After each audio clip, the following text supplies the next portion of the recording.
Good morning, everyone. Welcome to the Super Bowl 56 Business Connect workshop. I am BJ Waymer. Our teammate Chinsi Mutan is out on an unexpected emergency leave today, so please, all of you, send her your good thoughts. The rest of our team is here, and we're ready to guide you through what we hope will be an informative and thought-provoking panel on building your digital brand. But before we get started, I'd like to pass the mic to Kathy Schlossman. She is the CEO of the LA Host Committee, and she's here to share some Super Bowl 56 updates with us. Kathy? Thanks, BJ. All I wanted to do is to say welcome to everybody today and let you know how excited we are to have all of you on board. Our team is working really hard out in the market to market and promote this program, and we've gotten a great response. I'll use just one example already, but we've already had some publicity out there about the different organizations, your companies that are doing good work in our community. We've already had board members, the president of Staples Center, who already came to us and said, hey, we love this program. We love what you're doing. Please keep sending suggestions to us. And they're already working with one of our Business Connect vendors as a result of this Business Connect program already. So we're very excited about that. We're excited to build on the success stories, your success stories, and make sure that you're getting value from these big events coming. So thank you for being part of the program. We're excited, and I'm going to flip it back to BJ. Thanks, Kathy. The Business Connect team has already had a few conversations with NFL vendors in recent weeks. We'll talk to you guys about those conversations on the other side of the panel. But first, for our workshop this morning, we've identified a panel of industry experts to share their knowledge with us and to challenge us to think about how we're doing business. Today, we're going to take a deep dive into branding, marketing, and commerce on the digital front. COVID-19 has taught us that it is possible, and in some cases necessary, to work in an all digital world. So today, we're going to talk about how we can polish our digital presence to strengthen our businesses and to sell our services. So let me introduce our panel to you for today. Dong Kim is a tech strategist and a project manager at Deloitte. He has more than 20 years of experience in leading numerous tech strategy and analytic engagements across multiple industries. He specializes in enterprise-grade tech transformations and implementations. Dong is currently focused on serving media and entertainment clients with both the advisory and the execution of their digital transformation journeys.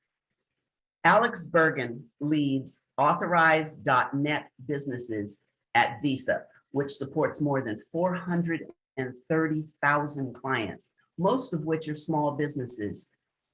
His teams are responsible for helping thousands of new clients accept payments online and supports existing clients as they grow. He brings more than 13 years of experience in the payment and e-commerce space to us. Jason Crutch is our teammate from the Los Angeles Sports and Entertainment Commission. Jason worked at ESPN on the X Games brand for 12 years. He started in marketing just as the social media trends began taking off. He's also heavily involved in the development of the X Games social media presence and the 365 content planning to reach their global fan base. Since joining the LASEC in September of 2020, Jason has been focused on developing a content plan to market major events coming to this region and to use content to educate consumers on how they can get involved, benefit from these major events, and then join the excitement of being the host city. And you all know David Waymer. He will serve as our panel host today. David is the supplier specialist and event coordinator for Business Connect. Dave, I'm tossing the mic to you. Wonderful. Thank you so much, BJ. And welcome to all of our wonderful suppliers. So excited to see so many of you in the room here. I wanted to make sure that we started with the talking about the Q&A section. So I will go through the panel, ask our panel some questions that our team have prepared. And then afterwards, we are definitely going to do a Q&A session where if any of you have questions about some of the information we provided today, or just anything that pops into your head pertaining to your business or your business's digital presence, use the Q&A function of Zoom. It should be on the bottom of your screen to the right, far right of the little panel on the bottom. So at any time, you can use that to ask any questions you might have, and Alana will pass those on to me, and I will make sure to pass those on to our panel. So without any further ado, let's go ahead and jump in. And I guess we'll get started with Jason. And I'm just gonna kind of give a building block question here. How would you define a brand?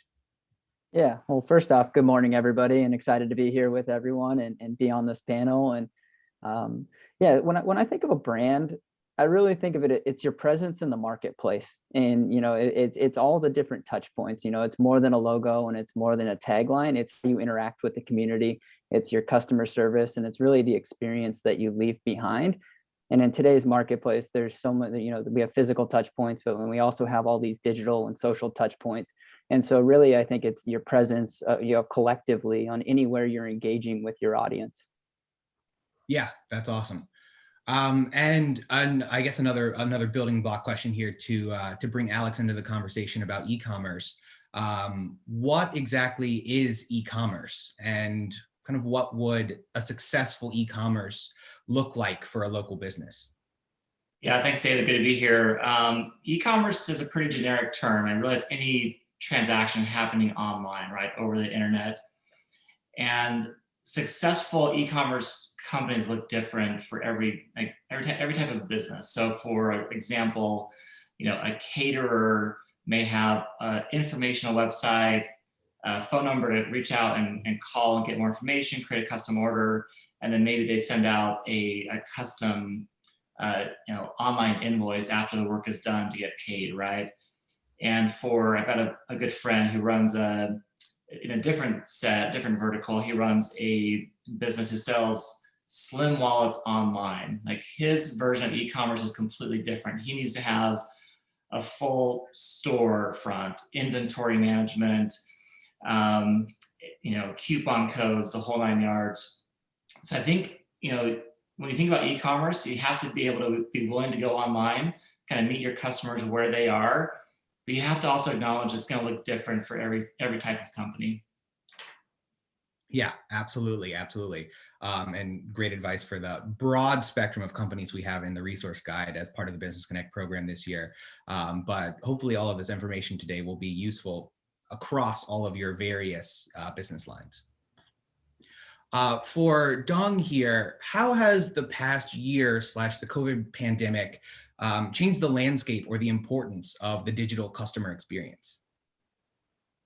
Thanks, David. Great to be here. Hope you guys can hear me.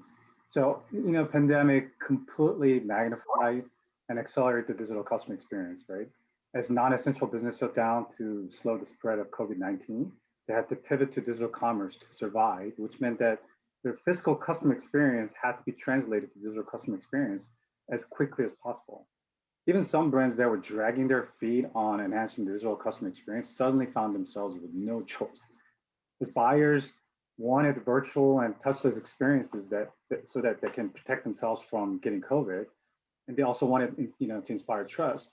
Organizations that really responded with speed, empathy, and humanity definitely maintained, if not gained, the customer's loyalty to their brands. Most importantly, the digital customer experience during the pandemic required the companies to really understand what their customers are going through, what they're feeling, and what they need, so that they can fulfill their needs through the digital experience. And I think one of the key things that the organization that did really well during the pandemic was really the listening part and then reacting part. Yeah, absolutely. It caused just absolutely massive shifts in business, but specifically, I think, to local businesses and smaller businesses and diverse-owned businesses, which were very much so the hardest hit throughout this entire pandemic. Going off of that, Alex, why now more than ever would you imagine it would be important for businesses to kind of move in this digital direction towards digital payments and e-commerce? Yeah, I think like you just heard, like you just it's the new way. You have to adopt it, right? I mean, that's where your customers are. They want that contactless experience. They want a new digital way of interacting. And so I think you've seen that in a number of use cases that we all deal with, from using contactless, physical kind of point of sale solutions and cards. You've seen that with buy online, pick up in store, where previously you would maybe order online, wait for it to come online, or you'd go to the store and buy it in store. But now you want to buy online and just go park, have someone come drop it off your car and drive away, right? And even things like your pizza order, right? Before, you would maybe, a long time ago, you would just call in and go and pick up your food, pay for it. Recently you can buy online, or you can order online, go pick it up, pay for it. Well, now you can go order online, pay for it online, and again have a really seamless experience. So ultimately, I think that businesses just need to recognize that you just have to start. If you're not e-commerce enabled, get started in whatever way works best for you. But then also understand what your buyers, what your customers want. Like, what kind of experience do they want to have? And I think one thing we're seeing in our business is that customers don't just want to pay one way. They just want to interact in just one forum, whether that's card, in a face-to-face world or online environment. Some cases they want to, interact face-to-face. Sometimes they want to be completely online and remove themselves from that interaction.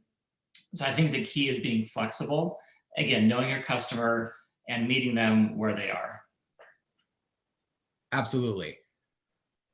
And Jason, so kind of digging into kind of how we move into this digital space, or really fine tune your digital presence if you're already there. How would one use content and storytelling to really differentiate yourself in this marketplace that has become saturated with social media and digital presence in this more not in-person time? Yeah, absolutely. There's definitely a lot of distraction, and there's definitely a lot of outlets and channels and areas that people are consuming content. So I think it all starts with that step back and really drafting off what Alex said. It's understanding who your customer is. Who do you define as your core audience? Who are you trying to reach? And then I think it's finding the right vertical once you've understood who that audience is. There's a different audience on Instagram versus LinkedIn versus Twitter versus TikTok. So when you're thinking about really the content or marketing aspect of it, less than the e-commerce, it's really like, okay, who do we want to reach and where do we think that they are? And then from the actual storytelling standpoint, I look at everything businesses do as a content opportunity. And like the story that they are creating, from the product creation to the business that they're out doing, I think you can apply that story mindset. There's a beginning, middle, and end to every single project that every business is doing. And so you start bringing the customer into that experience. And I think there's a level of authenticity and kind of transparency that comes with it. And clearly there's some things, there's a public story versus a private story, but just understanding that being able to create content, document what you're doing, and share with your audience as a way to engage them and who the business is, some of the more behind the scenes on the philosophy, or more of the things that go into making the company special. And I think we have now these channels to celebrate or to tell that story. So that's where I think content really, really comes into play here. Is you're already doing these things. Where's our audience living, and how do we take and really, start documenting or sharing some of these stories to invest the customer into our brand, into what we're doing, to ideally just foster a stronger relationship. And now we have these amazing, outlets. And, I think when you're thinking of like every business is probably at a different place in the starting line. And, some are more established than others when it comes to a digital presence. But I think it still just always goes down to start small, find out who your audience is, and then, have a presence on one platform when it comes to content. I think the other piece of it is, and I think there's an important factor is, digital and really kind of the website and social presence is really your front door from a business standpoint. So my mindset is always keep it clean. Even if you're not necessarily producing a high level of content, it's making sure that you're discoverable online and making sure that, it's easy to understand who the business is, what the office hours are, how to reach them, and really creating that first line of customer service. Because when I think of like how I consume content and find businesses, it's like, we all go to the internet first. You might hear a friend say a name, or you might get served an Instagram ad, or there's some type of referral mechanism. But once you go there, you're looking for a quick fit. You're like, where's the website? What's the phone number? What's the address? What are the business hours? So I think just making sure that everybody's efforting to keep the, I guess that's the way I just look at it, is just define your audience, start small with the content, but then everywhere that you think you are discoverable, just make sure you have a clean front door. Hey, Dave, I'll jump in there if you don't mind. You just kind of piggyback on what Jason said. One of the, I think the biggest things you can do is make sure that you have up-to-date, contact information, as he mentioned, also like your reviews, your testimonials, making sure that, as people do research, they can go and validate, yeah, you are a real business. Everything you say on your website is true. And oh, by the way, here are 10 references you can go check. I think in general, small businesses sometimes overlook the power of reviews and the 5 stars, and making sure that they respond to a negative comment or inquiry, because ultimately, and I just went through this myself. We did some landscaping, and there's 100 landscapers I can choose from. So I gravitate to those who have a website, have a digital presence. And then I find someone who has good reviews, and then just do further validation from there. But without that, without the online presence, without those reviews, you're kind of invisible to most of the world. Yeah, no. I'd like to add. Oh, go ahead, Don. I'm sorry.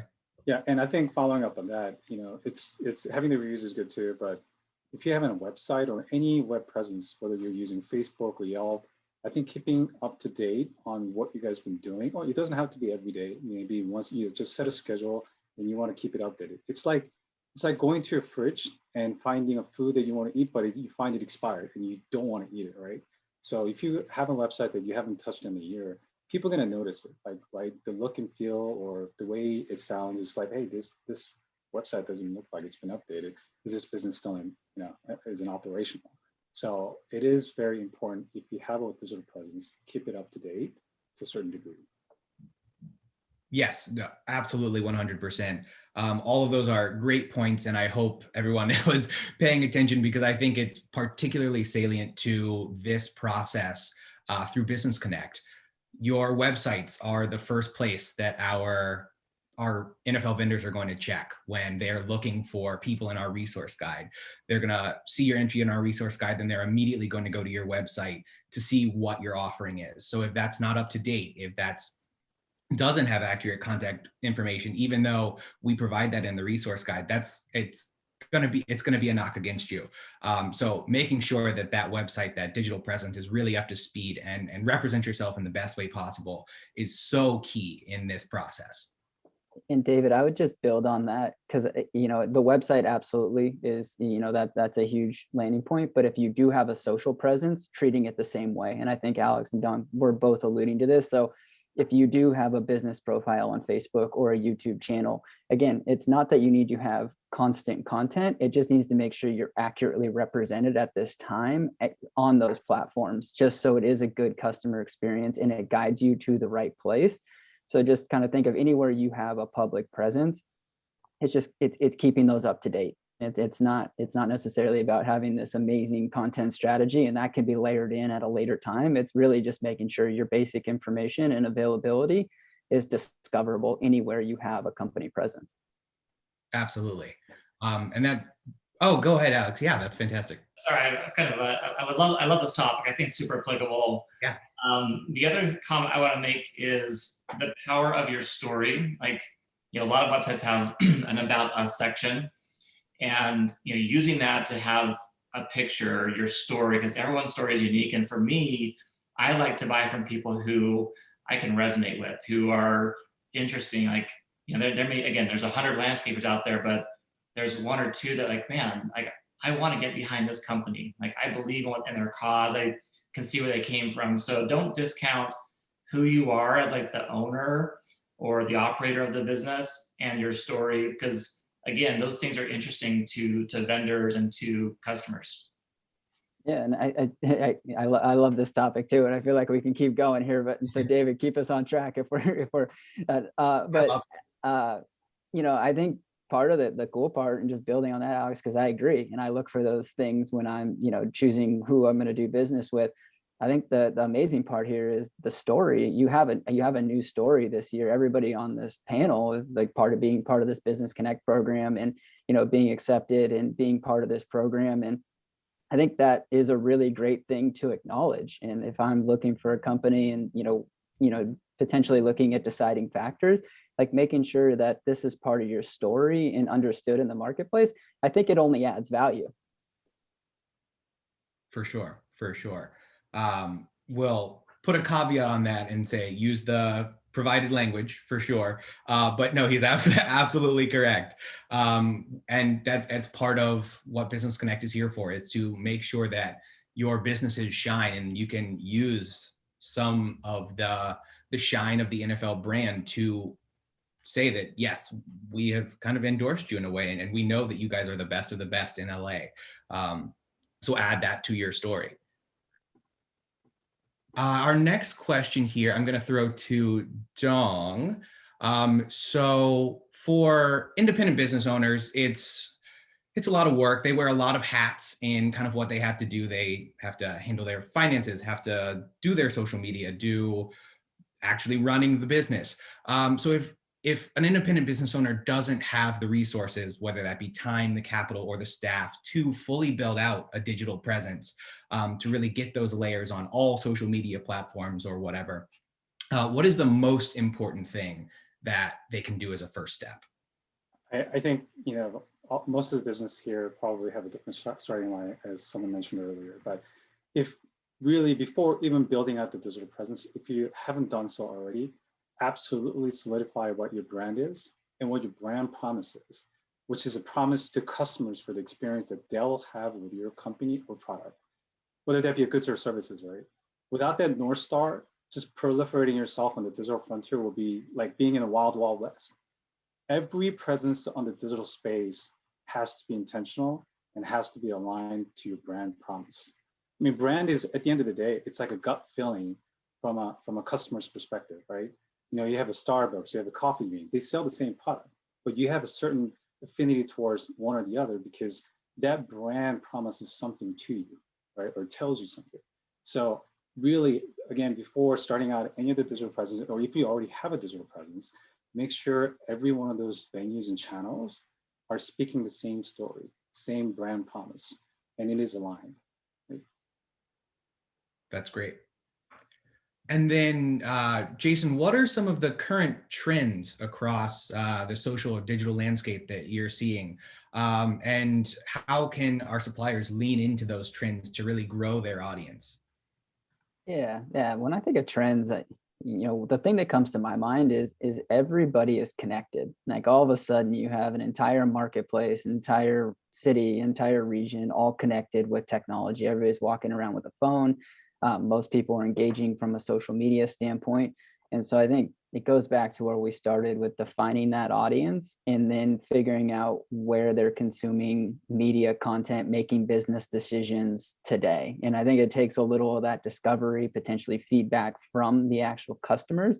How'd you find me? Where did you, where was your route to my business? Or, and really kind of understanding that. But I think the biggest trend is just leaning into the fact that the marketplace is continuing to evolve and it's continuing to change, but leverage the technology and the tools that we do have. and understand the path that customers are taking to your business and double down there. But don't get settled there. Keep evolving with it, because it's going to change quick. If you think about the last decade, 10 years ago, MySpace was probably still hanging around. There was apps like Foursquare, there's Tumblr blogs, and now we're running in Snapchat, TikTok, and Instagram. We're like, so it's constantly evolving, and I think you're seeing those changes, but I think it applies to that, the front door concept. Like, the customer might be evolving from where they use content and really kind of in their own personal journey, but they're still connected and they're still engaged. It's just a matter of making sure your presence with your brand is continuing to engage with them where they go. And so I think it's just kind of leaning into just understanding that, technology is powerful because it's going to connect us all. And I don't think it's going anywhere. Absolutely. And throwing it back to Alex here. So, and throwing it back to e-commerce. If a business is ready to add e-commerce, doesn't already have that as part of their repertoire, what does that process look like about getting involved in e-commerce, getting started with that? Yeah, we've hit on a few topics here. I think, again, I remind everyone, like, just start somewhere. Again, you don't have to be on every platform, on every, social media app, but start somewhere. Start with a presence, typically that's a website, could also be social media. And then I think the second big thing is knowing your customer and what the best customer experience should be for your business. I think we focus a lot on technology and your technology stack, right? And there's so many tools out there that we can leverage to be successful. But if you don't know your customer, who they are, if you don't know what is important to them, and what that experience looks like, one example is, there's a lot of websites you go to that remember who you are. So when you come back in, they remember that you're a returning user, you've already bought from them in the past, and they can make that buying experience much simpler for you. And those things, create customer loyalty. So if that's important to your clients, then thinking about ways to improve that customer experience is key. When it comes to the blocking and tackling of starting an online, presence, e-commerce business, I think you have, we kind of call it a business in a box kind of idea.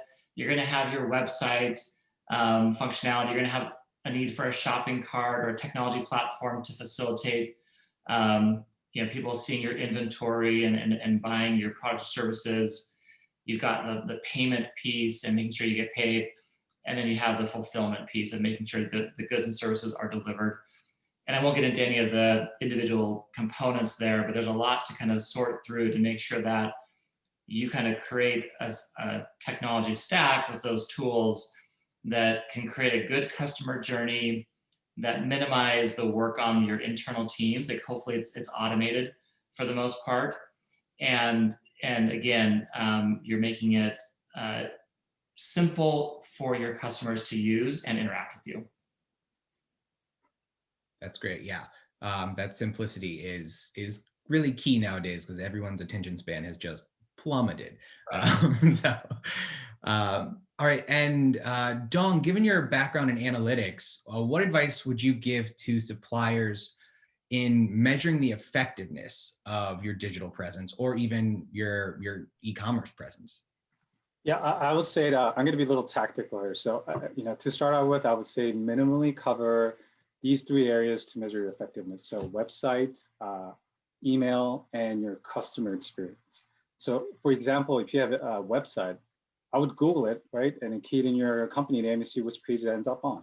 Search engine optimization can really help your site to move up in the rankings, but it's not just one-time thing. Like, you'll have to keep up with it and keep up with the changes that Google or other search engines make to their algorithm. Essentially, it's how your website is being visited and how effective they are in coming up with the right keyword association, right? So those are the things. If you're not coming up on the first two pages or really, really far back, you can't find yours, you really need to kind of work on, is my website catering to the right searches, right? So those are the things that you want to do. Additionally, Google provides free analytics. So if you have a website, if you own a website, you can actually sign up for Google Analytics that looks at your traffic to your website. So you can use that. As far as the email goes, if you're not already using like online email management tool, try free ones like MailChimp, right? They'll allow you to do mail campaigns and also track the receipts opening and click-throughs in that email as well too. So that's a great tool to use to see if your email campaigns or emails are being read and actually being used. As far as the customer experience goes, so that's where you really want to send out surveys to the customers that you have interacted with. There's a website like SurveyMonkey. You can create your own customer experience survey, and they actually have a templates as well too. Send it out, really get them back and understand how your customers are seeing your brand as a whole, right? Customer experience doesn't equate to customer service. Customer experience starts with the first point of contact, which is, hey, how did they find your brand, right? Or your product or your services. And then you have to really go through every single touch point that customer has with your brand, understand that those are the ones that make up the customer experience. So there will be people who love your brand, will advocate your brand, but also there may be some who are detractors, right? They say, well, this brand doesn't work with me. I'm gonna just tell everybody to stay away. So you really wanna understand where you are in that spectrum and try to fix those issues when you have a lot more detractors than promoters. That's great advice. The power of surveys is undeniable. We will send out many just for the Business Connect program. That listening is really key, I think, in customer service and in just being a part of the digital sphere. Jason, I saw you unmuted. Do you have an addition here? No, all sounds great. I'm learning a lot too. Well, I'll throw it to you then.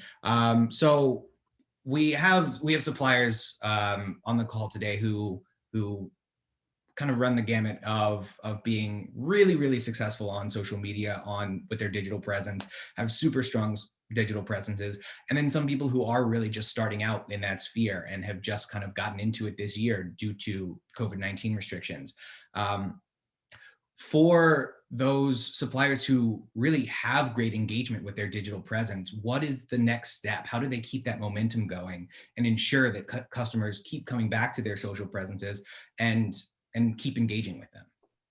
Yeah, I think it's as simple as keep it going. Like, keep your foot on the gas, keep telling the story, keep being authentic, keep engaging. Every day is an opportunity to engage with your customers and your audience. So, kudos to the groups that do have that presence, because I know it takes a lot of time and energy to build that.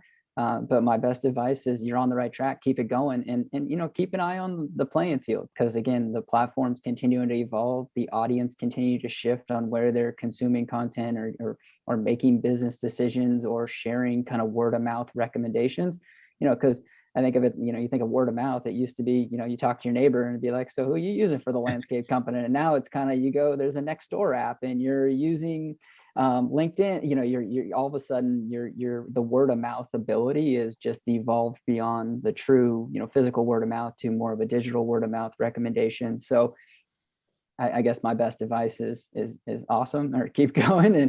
But I do think like authenticity continues to win. Like, just being authentic to who you are as a company, your story, your brand, and serving a good customer experience. At the end of the day, like I think about my own personal consumption habits. If I have a good customer service experience, like I'll absolutely go back, and I'll probably tell 15 people to go there as well. Yeah. And if I don't have a great experience, it's questionable if I'll go back, but I probably won't tell that many people. And so it's just kind of like, I think every time you have a chance to engage or kind of just greet the customer on whatever platform or physical or digital, it's just kind of always making sure you kind of leave them with a smile. Great. I have something to add to that. So yeah, and absolutely continue to do what they need to do. Our company actually had a proprietary research done, and it shows like almost 56% of Americans, they want the digital experience to feel more human, right? So like you said, authenticity is important, but also bring that human element to the customers is a key thing as we go forward. I think we really need to understand what they're looking for as we go forward, and the contactless, touchless experiences that customers have through the pandemic, I think it's going to continue on. So being able to personalize their experience, I think it's a key thing as we go forward. So anything that you have interactions with the customer services or customer experience, just make sure that you're catering to almost individual level, right, as we go forward. That's great. And I'll bring Alex back into the conversation here. So businesses across the board are really most concerned about their bottom line, and especially as they're kind of rebounding from the COVID-19 business disruptions. How can payment management platforms help businesses increase their revenue and protect their businesses from these kind of disruptions happening in the future? Yeah, it's a good question. This is a bit more of a boring answer, a boring topic, right? But it's important. Things like, how do you protect your customer data? I mean, it's really important for privacy right now, and especially when you're transacting online. Like, are you protecting the customer's name and address and credit card numbers, right? So there's a whole element of helping your clients feel secure as they're interacting with you, that the whole process is done in a privacy rich environment, as well as controlled and regulated. So that is one. The other side of the house is, as a business owner, how do you protect yourself? So as so many more people have come online, there are fraudsters out there who are also trying to attack and exploit, especially small business owners, because they typically have less infrastructure in place to protect themselves against fraud, for example. And so, again, the boring answer is you have to be conscious of these things. You have to make sure that you're protecting your consumers and you're protecting yourselves. And so using a payment management platform is key, because it takes a lot of that, regulatory, worry and stress out of the picture. You're using companies who are safe and secure. There's this whole concept of PCI compliance. When you take payments online, making sure that all of that credit card information is taken and stored in a proper manner, that you're not storing it locally on your computer. You don't have credit card numbers in spreadsheets, on your computers in your office. So those things are key. And the last thing I would say is the advantage of using a payment management platform is that you get reliability. And again, kind of a boring answer, but if a business owner can't transact online, I mean, they're effectively out of business for that time period, right? So making sure that all of your systems and all of your solutions are reliable, have uptime, ensures that you are always available to your consumers to transact. That's great. And I mean, not a boring answer at all. Important is not necessarily boring. I think it important for everyone to hear and to be aware of. And I mean, having a boring business, that means you have less problems. So it sounds great. Well, we are getting a flood of questions here from the audience. So I'm going to jump into some audience questions, and I'm just going to throw them out. Because I don't believe we've got many that are really like panelist specific. So if you hear one that you think you want to speak to, I say go for it. The first one we've got here, which we've kind of touched on a little bit, but I think they wanted just a little more in-depth answer on, is how do you become discoverable organically online? Yeah, I think, I mean, I'm happy to jump in on this one. I think it starts with, I think the two things. One, it's having that clean presence. I think so. If you do have any platform presence, I think just making sure your information is accurate, it's up to date. Don't forget about places online where you do have a presence. I think Don touched on it earlier when we were talking about just the website, understanding your traffic, email, understanding using some of these tools to understand who your audience is and how you're engaging. But and then from there, it's figuring out where your customers are, and it's creating a little bit of content, and it's documenting your process, and it's starting to share with your audience that you have built, hey, using Instagram stories for things that last for 24 hours to show, hey, this is the behind the scenes. We're packing a bunch of boxes to be shipped out for delivery. And it just gives a little bit more of that authenticity and transparency into the behind the scenes and the employees and the people and the human capital that goes into making our business so great, and just kind of like share that outward. And I think you combine all those factors and you'll see your organic uptick rise. Like that's, you don't need to pay for those things because, I mean, yes, you'll need to pay to host a website, but from a social presence standpoint, those are all free. It's just kind of time and energy that goes in, I guess they're free to host your information, but it's the time and energy to keep them up to start growing your audience organically. Yeah, and tactically, if you want to manage your social media presence better, you can use, there are free tools out there as well too, like Hootsuite or Sprout Social. There are already websites that you can leverage to basically make a single post and post out to all your social media presence that's required. Yeah, and then just building on that, once you do post it and you do get interactions, find out who they are. Like, if somebody likes your post for the first time, you can send them a direct message on that platform and introduce yourself and just say, hey, I saw you liked our post and would like to give you a 10% off, or I would like to, figure out whatever the right path is for the business. But I think there is this really deep discoverability that's available. It's just a matter of starting small, and then you can figure out how to have those customer interactions and use your audience is really kind of, as an opportunity to kind of grow and learn and hopefully adjust based on the answers you get. Yeah, I would just add here, this element of being human, right? I mean, you've heard about responding individually to, customer comments that come in or asking them for feedback. I think it also applies to when you're, as a small business owner, you're trying to get a contact, you're trying to get something, right?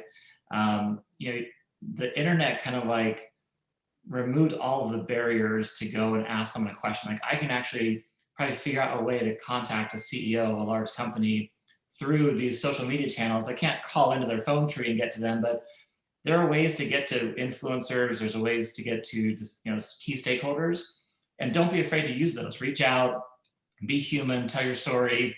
And I think you'll be surprised about how many people respond and can give you access or give you resources to get what you need.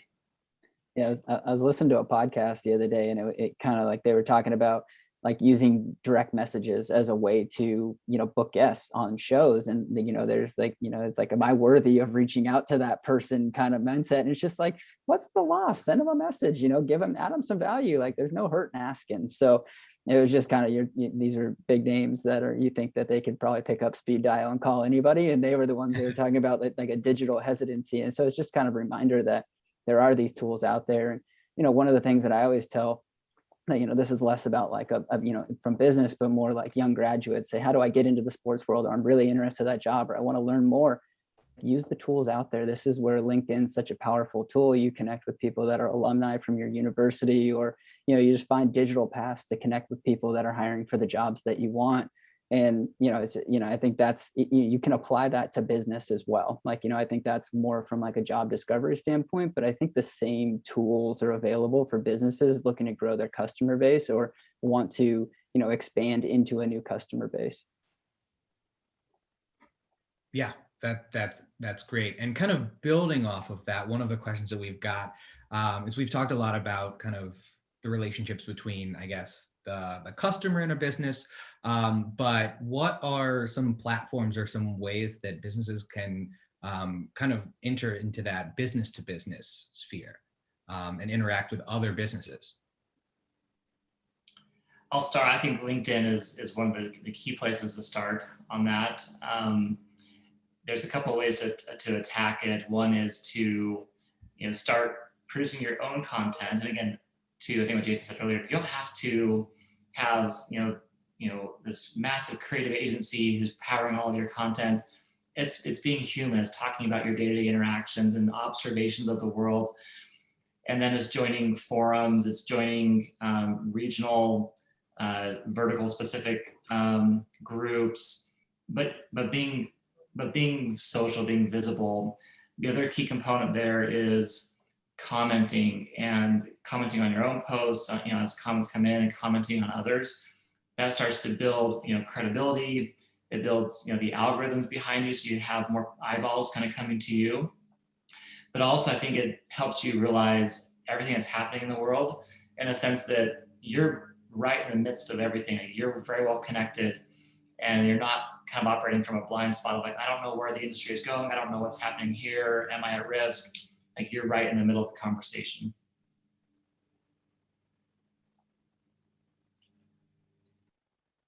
David, this is BJ. Can you give us maybe one or two more questions? We want to make sure that we honor all of our suppliers and our panelists' schedules for the day. You're muted. It's totally on mute. Yeah, happens all the time. But no, yeah, absolutely. We can do that. Another question we got here is, what's the best way to ask customers to review your business? I don't know that if you guys, or Dong or Alex, have any specifics, or I can kind of give my perspective on it. I think one, giving them a platform to do it, if that's, like, I think there's ways, following a transaction to ask for these types of things, either through an email follow-up, or if you're engaging with them on social media, there's some type of, ask that comes with it. I think that's one thing. So I think always making it available for customers to engage or provide those reviews. So if you think about, there's a transaction, there's a follow-up email that's tied to that transaction that gives them the opportunity to rate the product or review it, is one avenue. I think also, if you do have consider it like a consistent customer base, repeat customers, people that you're seeing, people that you've engaged with, people that you're building a relationship with, I think those are the ones you ask directly. And I think it's appropriate to say, hey, like, we're looking to grow our audience, and we're looking to have a few different testimonials from repeat customers. Would you be happy to provide one? And it just kind of, like, I think once you build up that level of trust with the people that are doing business with you, I think that's a fair ask.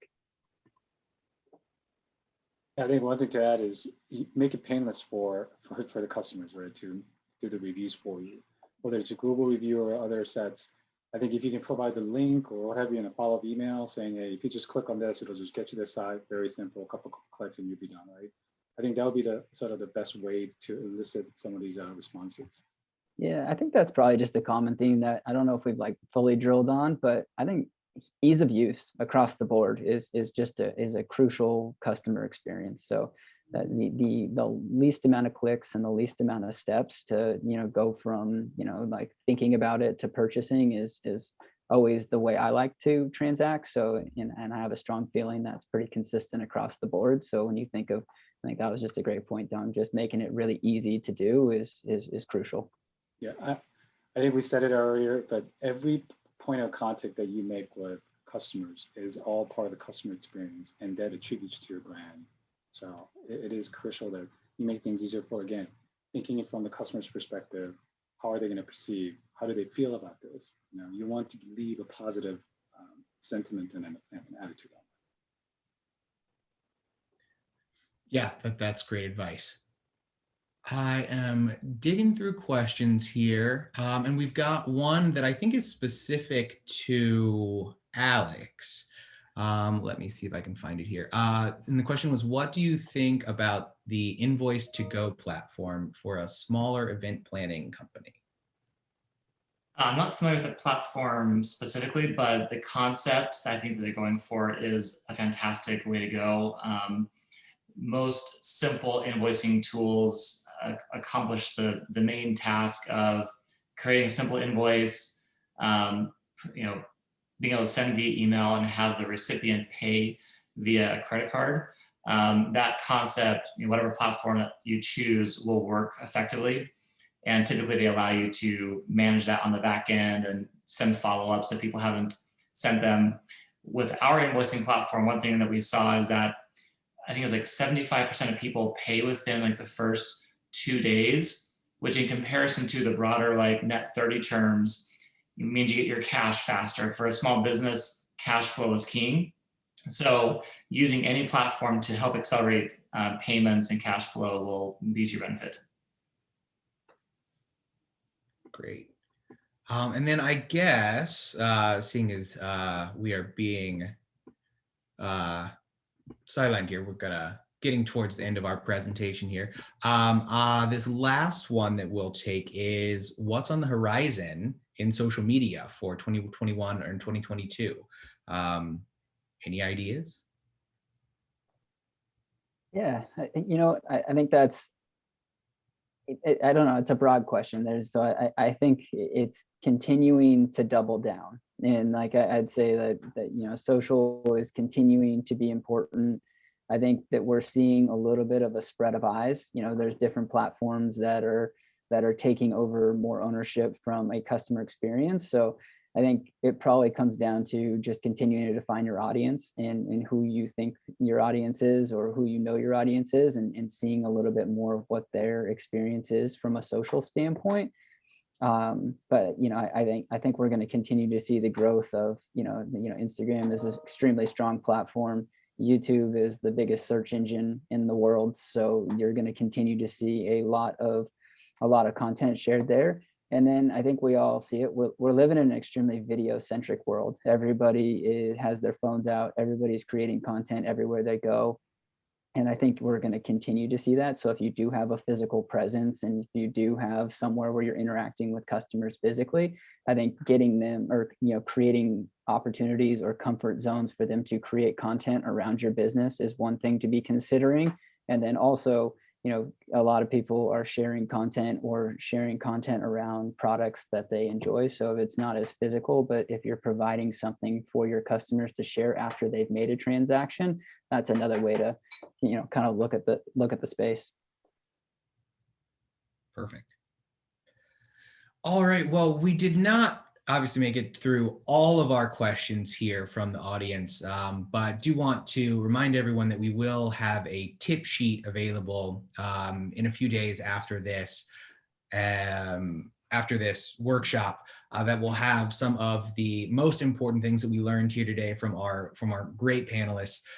We'll answer a few more of your questions that we've got here, and also we'll include the video for this workshop. I know a few people had some questions clarifying some of the tools that Dong and Alex spoke about, and that Jason spoke about, some of the like Sprout Social and those kind of things, using SurveyMonkey. So this recording will be available for sure, so you can pick back through and pick up those specific names. But want to throw out a huge thank you to our panelists, Alex, Jason, Dong.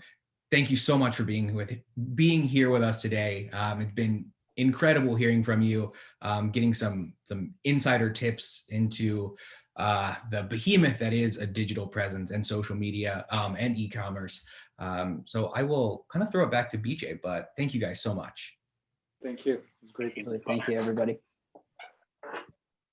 Thank you very much. I've taken 3 pages of notes and I'm just so excited. I cannot wait till we get an opportunity to share our tip sheet with everyone. As David said, we will send you the tip sheet in probably 2 or 3 days.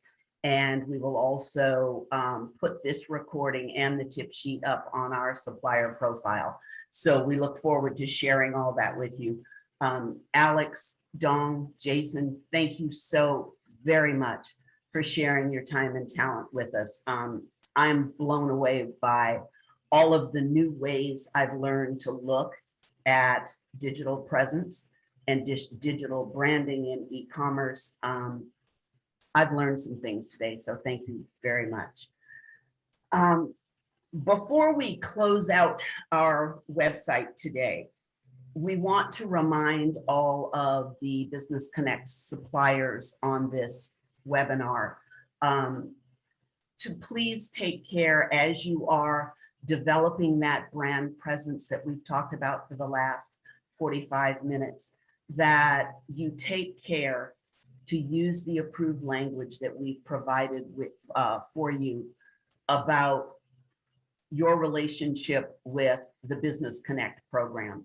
It is critically important that you utilize this language. It has been carefully crafted for you by teams of attorneys. And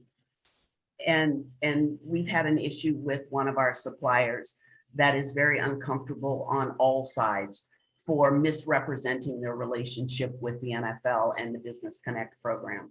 So if you have questions and want to talk about how you can expand on this language or how you can utilize the resources we provide with you, for you, please give us a call. We are literally only an email away, and our job is to help you navigate all of this successfully so that the spotlight that shines on you is always a positive one and a good one. I did want to mention to you before we close out that we have had conversations with NFL vendors over the last 2 to 3 weeks. They have been asking us about available subcontractors. They have asked us, who's in the resource guide. The resource guide will go to NFL vendors, our event producers, our sponsors. Everyone will get it next week. So be ready. They are already sourcing businesses. They will dig deeply into the Business Connect resource guide. When they receive it, they will be looking to make contact with you. So make sure that, you're ready when that call comes. And if in the middle of a conversation with someone, you figure you want to talk about something that you've seen in an RFP, or if you want to discuss how a conversation is going, please do reach out to us. Here's our contact information. Of course, it's businessconnect@lasec.us. So with that, we are closely coming up on 10 o'clock a.m. We want to be respectful of your time, but I do want to one more time give a very special thank you to Dong and to Alex, Jason, and David. You guys have added so much to our forward movement of thought today. So thank you for sharing with us. We appreciate it. And to all of our Business Connect suppliers, thank you so much for joining in. We appreciate you taking the time to participate, and we hope that this information has been informative and useful. So stay tuned for that tip sheet, and we'll be in touch again soon. Have a good day, everyone.